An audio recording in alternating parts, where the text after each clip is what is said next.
আসসালামু আলাইকুম এভরিওয়ান। আমি আছি এখন কুয়াকাটা লেবুর বন নামক স্থানে।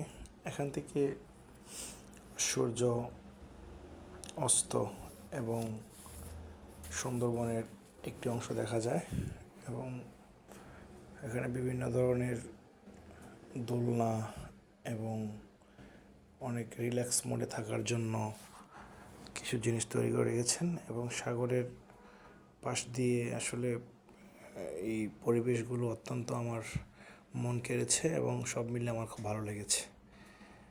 সমুদ্রের মায়া আমি ছোট থেকেই সমুদ্রে অনেক ঘুরেছি, সমুদ্রের মায়া অনেক বাড়ি পড়েছি। আপনারাও আসতে পারেন, অনেক সুন্দর জায়গা কুয়াকাটা সমুদ্র সৈকত এবং কুয়াকাটার আশেপাশে দর্শনীয় স্থানগুলো আপনারা উপভোগ করতে পারেন এবং দেখতে পারেন, ঘুরতে পারেন। ঘুরলে মানুষের অনেক কিছু জানা যায়। সকলে ভালো থাকবেন, সুস্থ থাকবেন। পরবর্তীতে নতুন ভিডিও নিয়ে